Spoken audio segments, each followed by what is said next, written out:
TikTok'ның Amerika abonentlarining shaxsiy uchurlarini Beijingga yo'llaganligi oshkorlandi.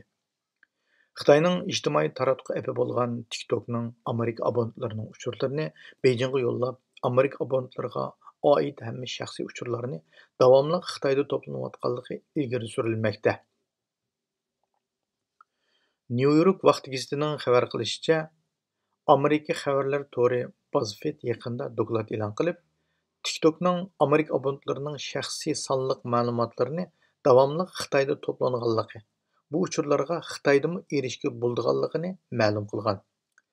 Mazkur xabarda bu ahvol Xitoyga qarata burunqi navbatdagi hukumatdan yumshoqroq siyosat tutib kelgan Bayden hukumatining Xitoy siyosatiga yangi bir nuqta qo'yganligi ta'kidlangan. New York vaqt gazetining aytishicha, TikTok bu yilning boshlari Oracle bilan Amerika abonentlarining uchurlarini uning mulozimat to'rida saqlash to'g'risida suhbat ilib borgan bo'lsa-mu, biroq BuzzFeed suhbatning hozirmi davomlashayotganligi, TikTok'ning Amerika abonentlarining shaxsiy uchurlarini Xitoyda to'plashni davomlashtirib kelganligini bildirgan. BuzzFeedning aytishicha, TikTok'ning bir xodimi o'tgan yili 9-oyda bir yig'inda hamma uchurning Xitoyda ko'rilib turadiganligini aytgan.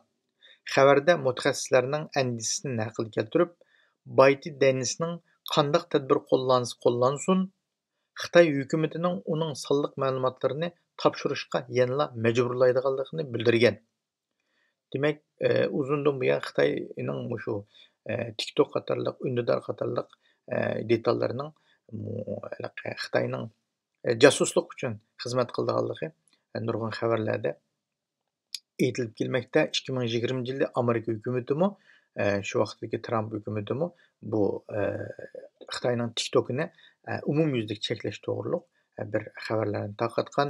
Shundaq bo'lsa-mu, bizning Uyg'urlarimiz ko'pincha vatandagi tuqqanlar bilan aloqalashish va ba'zi bir uchurlarni ilish maqsadida nurg'un shu TikTok va Undidar qatorliq Xitoyning applarini tushirayotganligi ma'lum.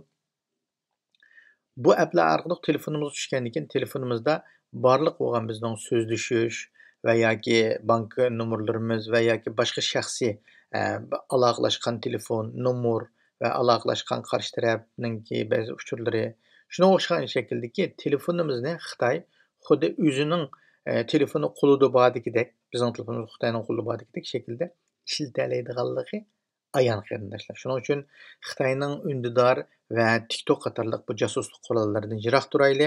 Buni telefonlarimizga qachilamayli. O'zimizning va boshqalarning bexatarligi uchun bu narsalarga diqqat qilish to'g'risida bu xabarni alohida taqib qo'ydim. Taqib qo'yishinglarni umid qilaman. Rahmat.